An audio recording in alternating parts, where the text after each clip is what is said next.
You don't know somebody's story until they choose to share it with you. That's it. And it's true over and over again.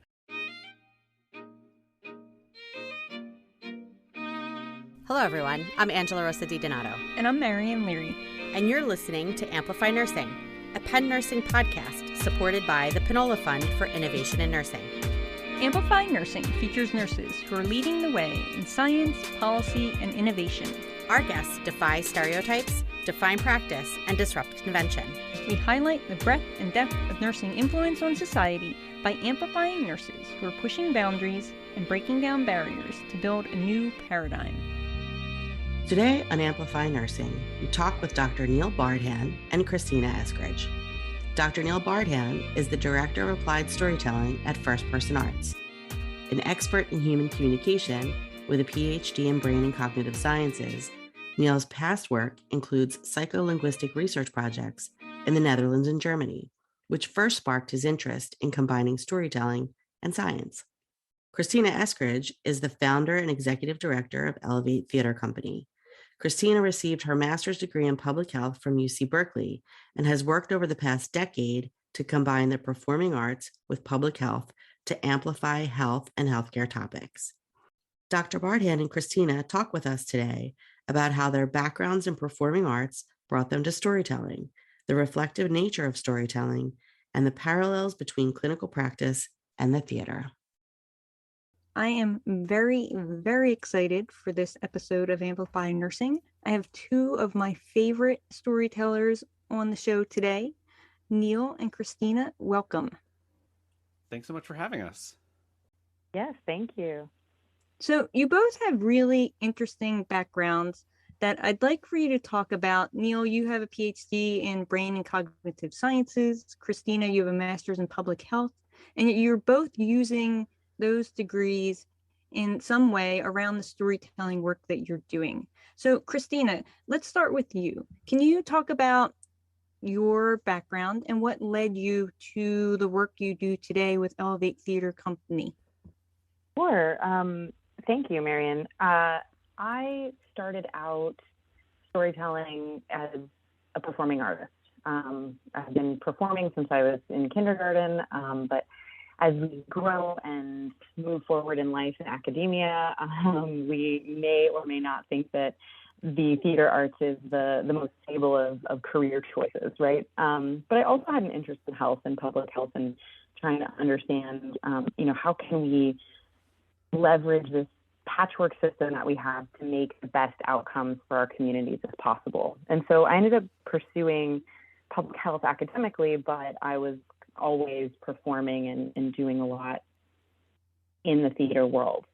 And it wasn't until about 2018 that I realized my master's in public health and my storytelling capabilities could maybe meld together.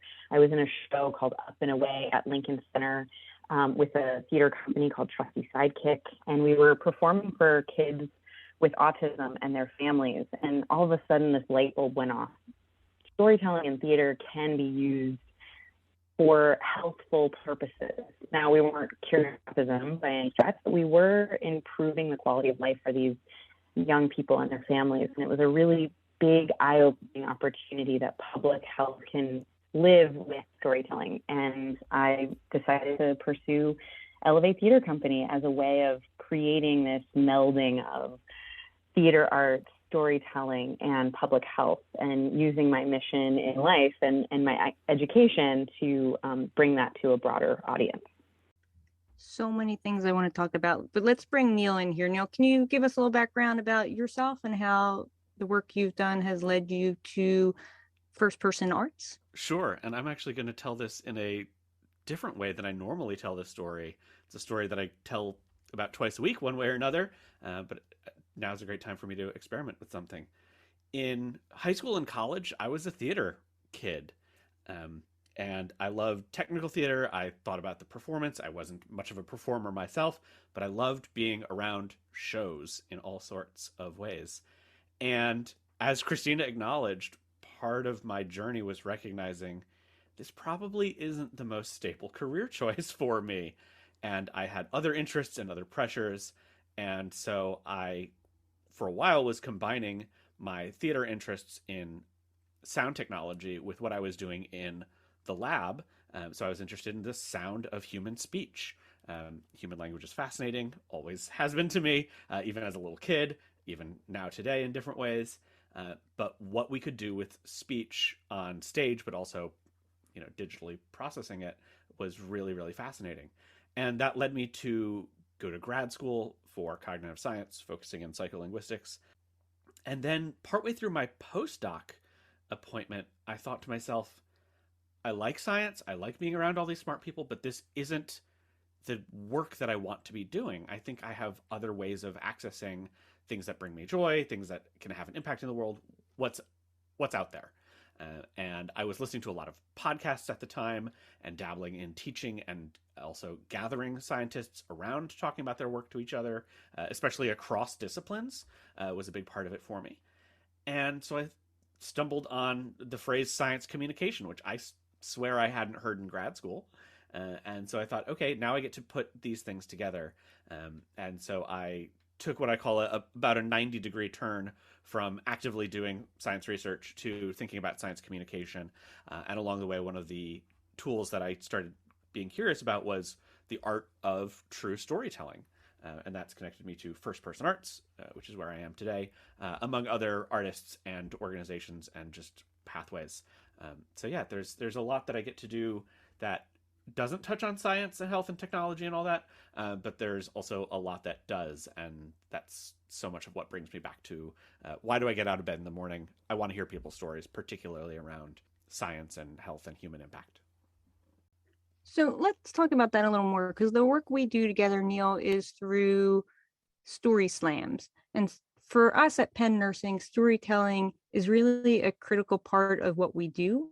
It's how we communicate problems and solutions to our patients and to the world at large. And it's how we put the work that we do into context. Can you talk a little bit about what led you to wanting to partner with us around a nursing story slam? And for those who don't know what a story slam is, can you give a little background on that as well? Sure, I'll start with that last part first.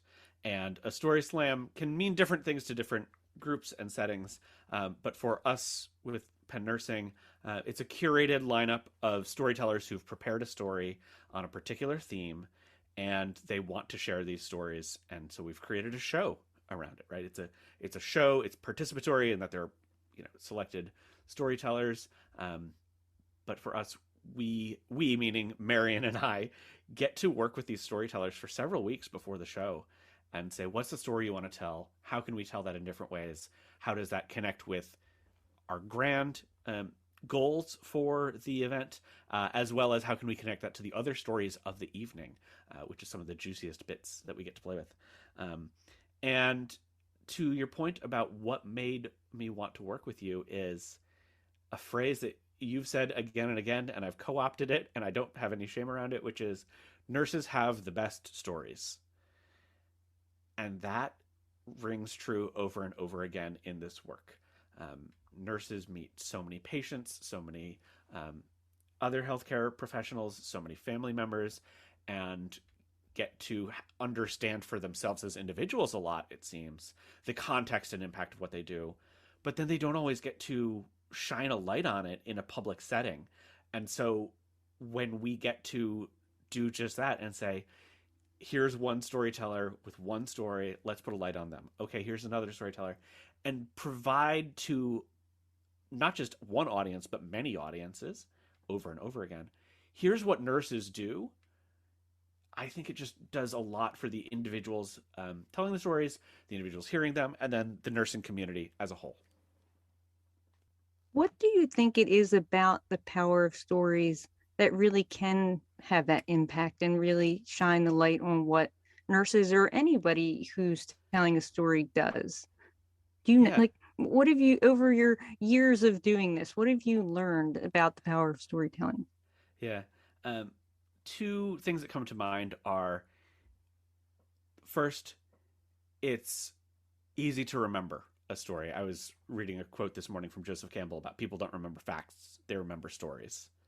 So true, right? It's easy when you can lay it all out. If you're trying to remember, oh, is it 80%, 85%?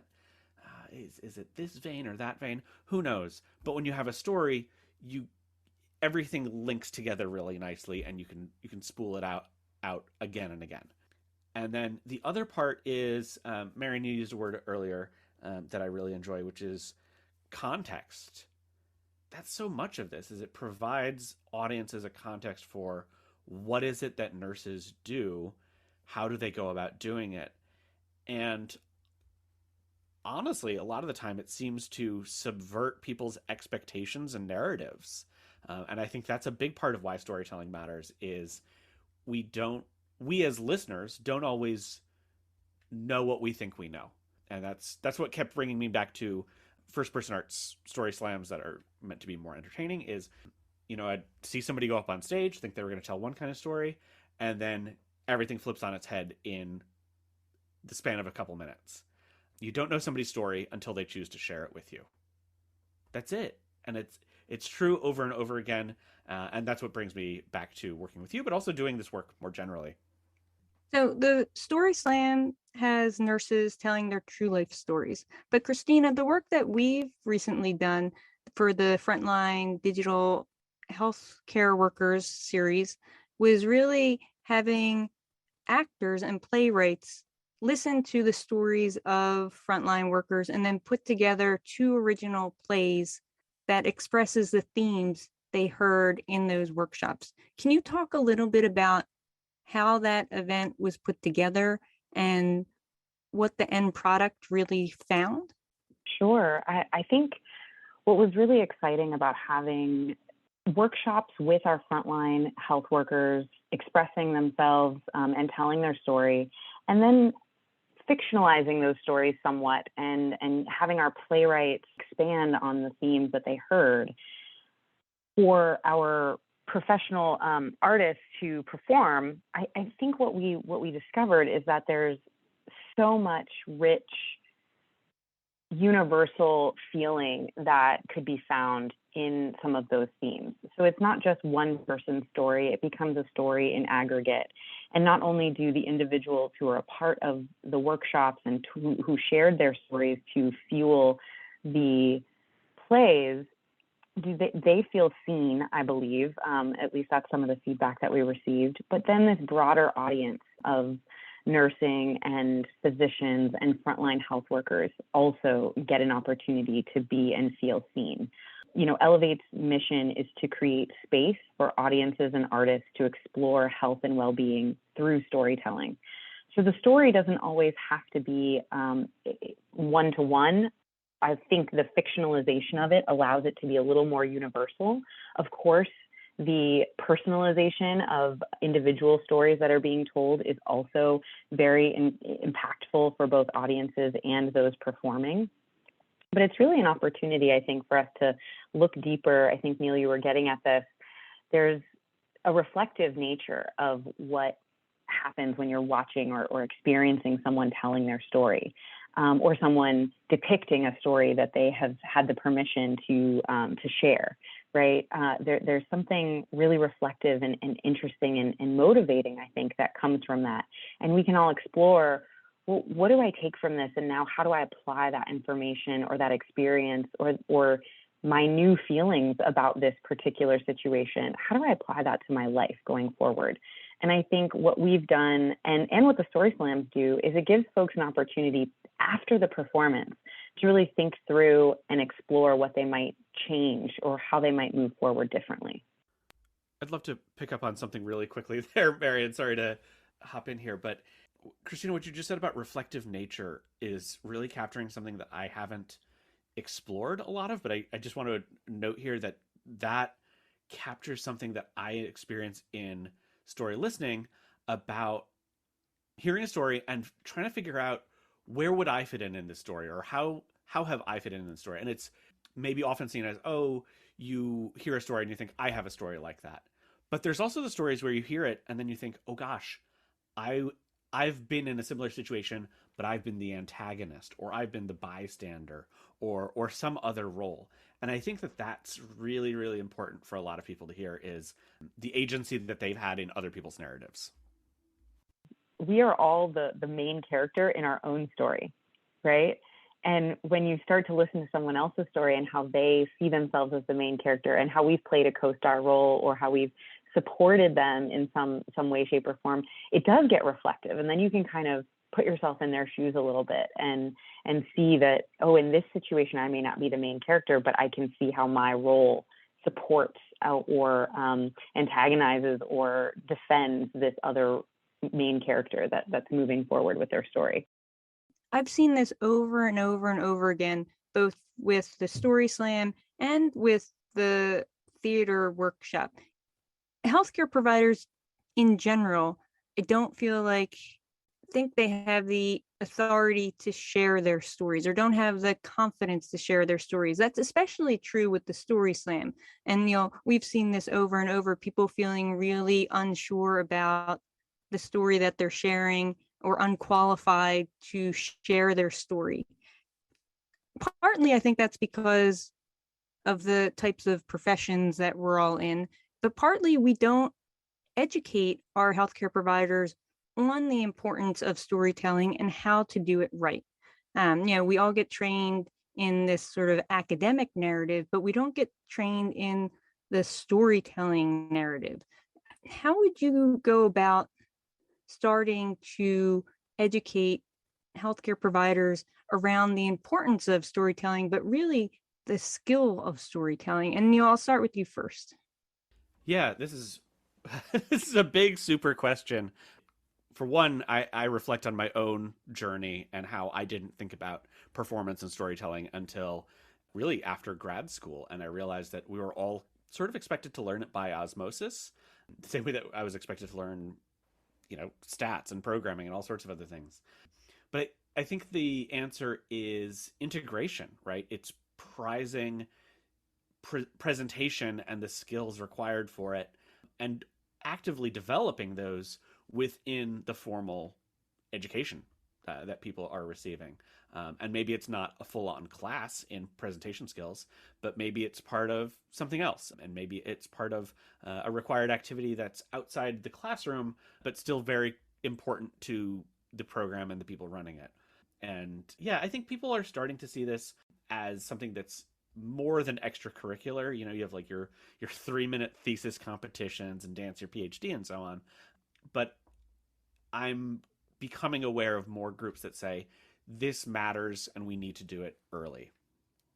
Well, and that was going to be my follow-up question, because how do you convince nursing programs, medical programs, that storytelling is just as essential as physiology or pharmacology? There's so many things that these students need to learn.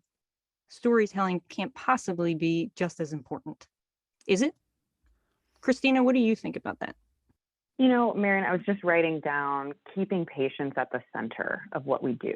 I am non-clinical. I have a master's in public health, and I do a lot of healthcare consulting. But even in that work, keeping patients at the center of what we do is really critical. And so my advice to including storytelling in any sort of academic curriculum, especially for frontline health workers and nurses, is how do we communicate with our patients? How do we make sure that they feel comfortable and safe?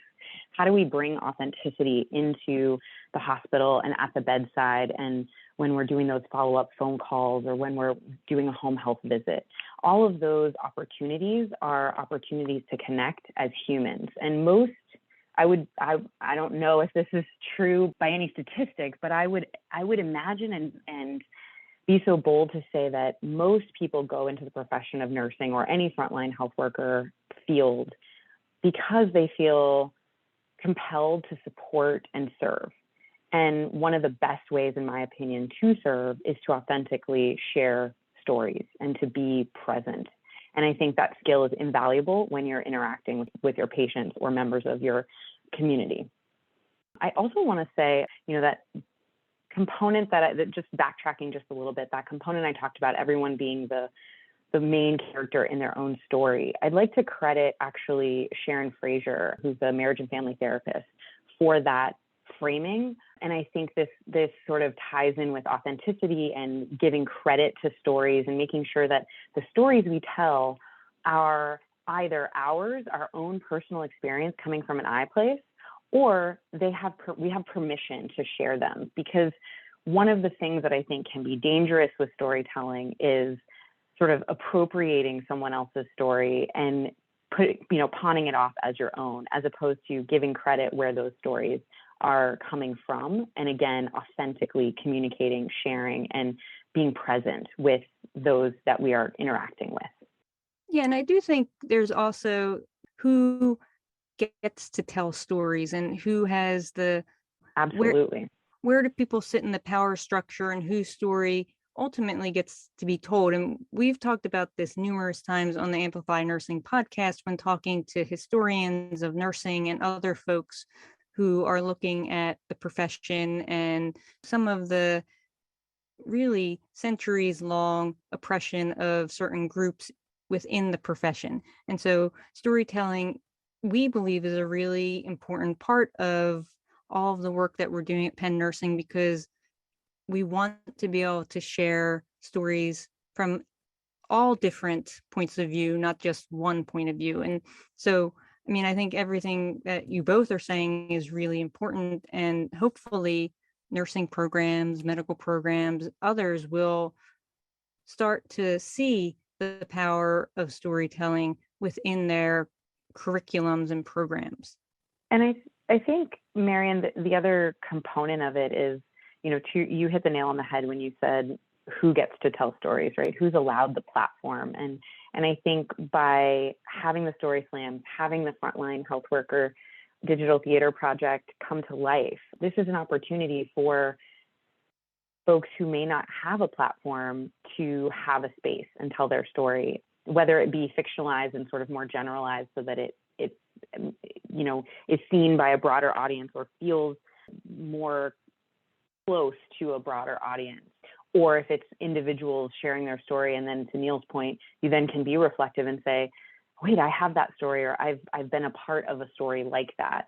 I think it's super important that the platform exists for a variety of stakeholders to share what they know and what they've experienced. And I think one of the things that we did, and we made this decision pretty early on, was to expand and include nurses and then also other frontline health workers, because everyone from, as we saw in the plays, from procurement and supply to transport to nursing to physicians, everybody has an experience that is worth sharing, is worth highlighting, and to use Neil's phrase, worth putting a spotlight on. So I think that's really an important component, and I'm glad you brought that up.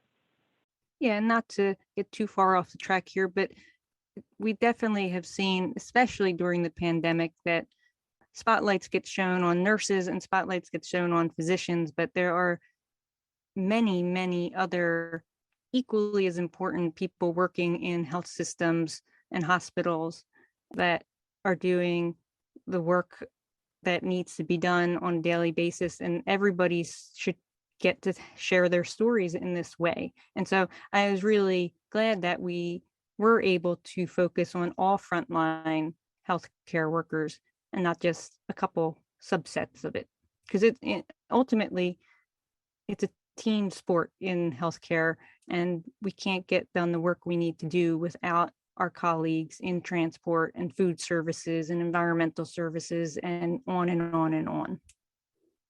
One thing I'll just add to that, Marian, there is very clearly a parallel between healthcare and the hospital setting and the theater, right? We have the very literal sense of the theater, the surgical space, right? Like the surgeries happen in a theater, right? But then we have this sort of metaphorical on-stage and off-stage presence. Physicians, nurses, they're the on-stage, they're in the spotlight, right? They are our go-to general thought when we think about hospitals, just as actors are those who we think about, actors, singers, dancers, et cetera. Those on stage are the ones we think about when we think about the theater. But if we think about backstage and the intricate nature and the necessary components and that village that actually helps the onstage folks shine, those folks are critical, right? Whether you're a spotlight operator or a ticket taker or a concession stand person at the theater, or you are all of those roles that you just listed, transport, finance, EVS, et cetera, within the hospital, there are these parallels in both spaces where we've got folks on stage, but in order for this to run like a well-oiled machine and have the story unfold in the space, we have to have all of these backstage, behind the scenes people supporting. We also have a parallel in the audience experience, right? Doctors and nurses on stage might know more about the story that's going to unfold about this particular ailment or issue that a patient is experiencing. So there's an asymmetrical relationship with that audience of the patient, just like there is on stage where the storytellers know exactly how this is going to end, but the audience may not, right? So I think we've got a lot of parallels in these two spaces, and that's another reason why I would advocate and say that storytelling is absolutely critical for us to consider, think about, learn, and perform in both the hospital setting as well as in the theater space. I love that analogy so very much. So, Neil, what are your thoughts around all of that? Do you see any parallels in the work that you do with storytelling and what takes place in healthcare? Yeah, definitely. Something that I think about is, and this is related to what I was saying earlier about you don't know somebody's story until they get on stage, is there's a lot to be played with, gained, something like that, around having people from all across the team share their stories, for one thing, right? So there's one version of this, okay, where people from across a team and they know the roles that each of them play because they're all on the same team, and then they all share stories together, right? That's one version of this. And you get to say, oh, I didn't realize that Casey went through that in their experience as manager. That makes me appreciate something different about the work that they do and the impact that I have on them, whether I'm above them, below them, diagonal to them, whatever. So there's that version. And then the other is hearing from somebody a story and you don't know how they fit into a hierarchy or a team structure. And then at the end of it, you realize, oh, you were having a very bad day and you're the CEO, right? Or you're the dean. And now I understand that you're just like me, right? We have bad days, we have good days, we celebrate wins together, but at the end of it, we just want to be, respected and go to bed happy and loved.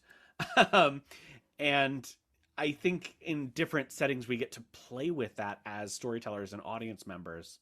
And I think that's so much of what I get to do is just reminding people, hey, you may think that somebody further up the chain than you is, let's say, just a robot, right? Or they only care about the numbers or whatever it is. But no, once you hear their story, you can't deny that they're not a robot. I like to say everybody puts their pants on one leg at a time, just like me. So I totally feel you. If we can humanize and use stories as a way of relating to one another and bringing the humanity back into whatever role we play, I think that's a win. Definitely. The phrase we use at First Person Arts is unique and shared experiences, right? I have a unique experience because I'm me. I look how I do. I was raised by my parents. But, Christina, you and I probably have shared experiences as performers, right? And different theaters, different days of the week or whatever. But we get it about that time that stage manager didn't call a cue at the right time or whatever it is. But we have a unique fear when your mic goes out. Oh gosh, yes. Oh my God, I love you two so much. So, I'm sure there will be some folks listening to this who have never done any type of storytelling. What are some tips or resources you could give to our listeners if they wanted to dip their toe in the water of storytelling? And Christina, let's have you go first and then Neil follow after, please. Sure. So, I would venture to say that everyone is a storyteller. I also always say that everyone is an artist, whether you think you are creative or not. You do something creatively, whether that be the way you comb your hair a particular way, or you brush your teeth, or you cook a meal, right? There's lots of ways that we can demonstrate our creativity that are not just singing and dancing or visual arts or something that, is considered quote unquote artistic. So that's my first thought, is everyone is creative, everyone is an artist, and everyone is a storyteller. And then I would think about just the things that make a good story, right? Most stories have a beginning, middle, and an end, and the middle is usually that climax. And so if you can structure your storytelling in a way that allows you to introduce characters, introduce people in the beginning, gives us a climax of some kind of event that happens. Why is this day special? Why are we telling this story? And then a conclusion. Those are sort of the three main components. And we tell stories all day, every day, no matter what we're doing. Tom Stoppard has a quote that is, every exit is an entry somewhere else. So even in your regular life, when you leave the living room to go into the kitchen, you're creating a new story. You're getting a cup of tea, and in that space, you're making a story as you pour that cup of tea. And then when you exit that space, you enter into a new space and you start a new story. And so I just encourage folks to think about the stories that they're telling every day within the context of their own lives, and then use that structure of beginning, middle, and end if you want to try to formalize it or practice it in some way, shape, or form. I love this. I'd written down, Marion, as you asked your question, I'd written down 4 key words, and Christina covered 2 of the 4 words already, which were already and structure. And I'll piggyback off the already and say, if you're a healthcare professional, technical professional, you name it, and you're listening to this and you're thinking, am I a storyteller? Christina says I am. Neil's here to remind you too, if you've written a grant or written a conference talk, or written an application essay for getting into school, you're a storyteller about yourself already. And indeed, we're telling stories all the time, whether it's to your mom to say, hey mom, here's what went on at work today, or you're sharing with a colleague, hey, this is the situation down in room 137, you name it, you've told a story about your work. You just haven't performed it on stage, perhaps. So the other 2 things that I was thinking about is brainstorming and listening. I'll actually go in reverse order. And a thing that I say about my work is I'm not a professional storyteller. I'm a professional story listener by a factor of 20 to 50 on some days.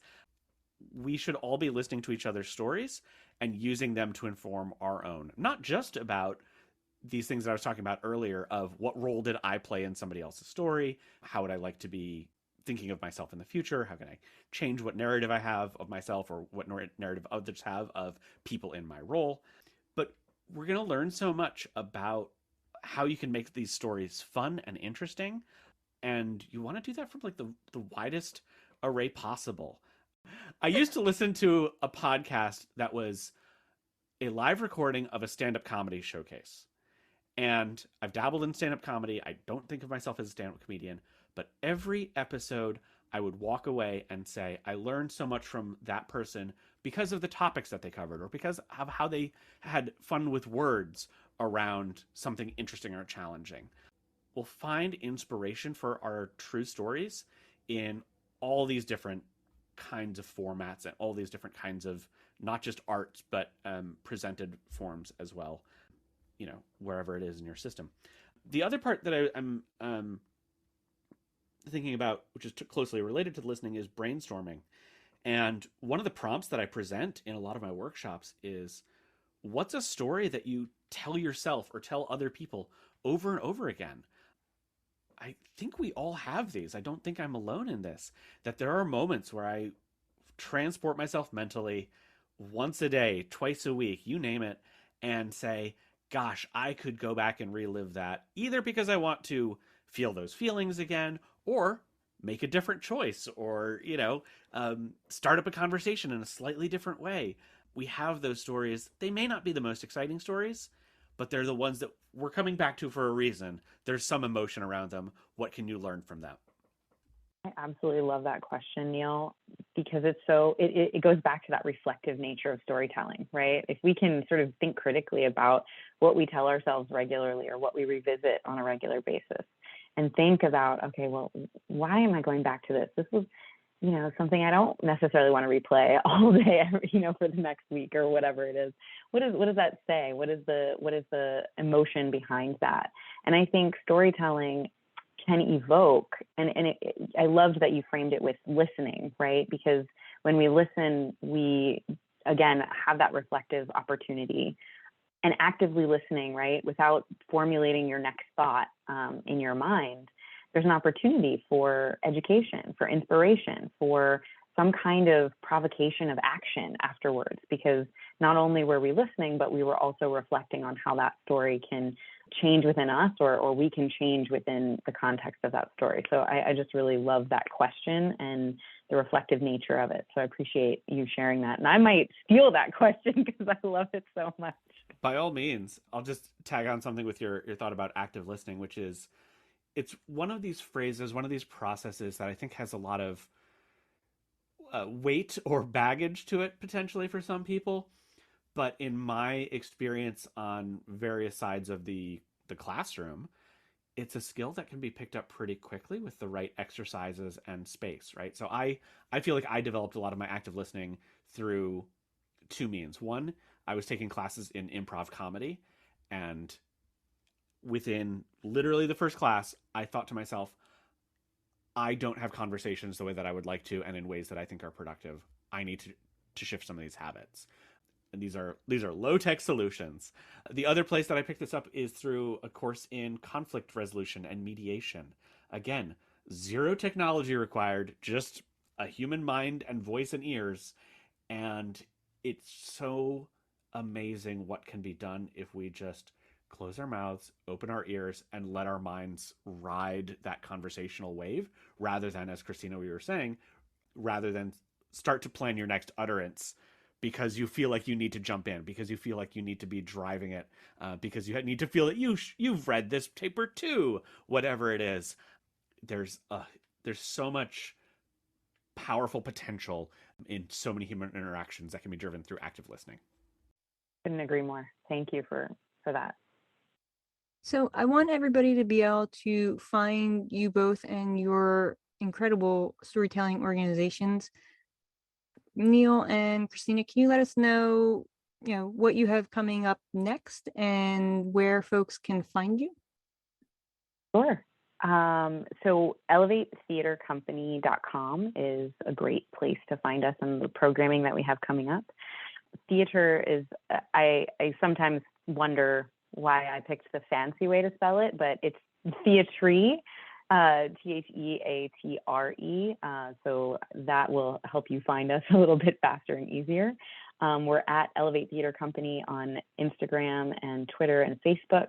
And on April 28th, I don't know when this is going to air, but we do have a program coming out that is a play plus a panel discussion around access to abortion care and reproductive justice throughout the South and the United States.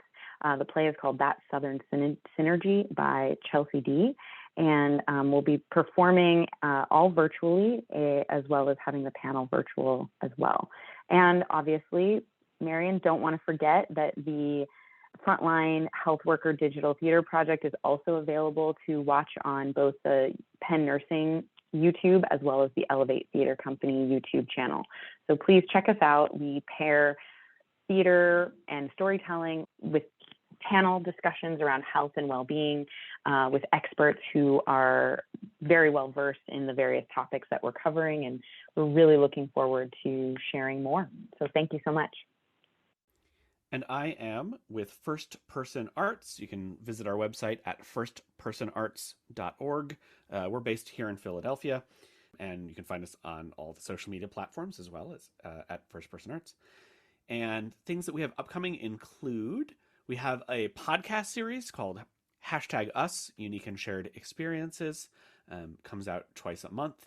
And these are, I would say they're quick and light and easy. They're about a half an hour long, 5 stories.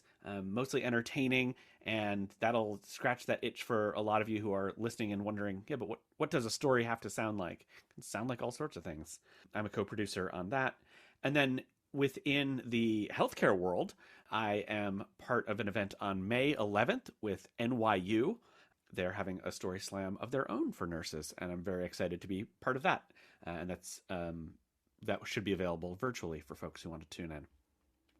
Well, Christina and Neil, thank you so much for all the work that you do, highlighting the stories of frontline workers, nurses, and really everyone who has a story to tell. Thank you, Marion. Marion, thanks for everything that you do. I love this podcast series. I love all the people and all the ideas that it's introduced me to. And so I'm really glad to be on this side of the headphones and microphone this time around. Hello, Angela. Hello, Marion. How are you? Great. How you doing? I'm amazing. Just coming off COVID. Feeling so much better. Yeah. Oh, good. I'm assuming that you listened to our incredible podcast while you were sick, and the interview with Neil and Christina, I'm sure, got you through at least 30 minutes of feeling unwell. This is true. It was such a great interview. I really, really enjoyed it. So many different perspectives. Having been a nurse for such a long time, I felt very connected to what they were saying. And it felt very validating, because I feel like the creative part of nursing is not something that we're encouraged to express. And it was great to have them talk about the importance of the human experience in nursing. Yeah, and they're both really thoughtful, creative people who have taken their academic backgrounds and really now put them towards giving other people a platform to share their stories.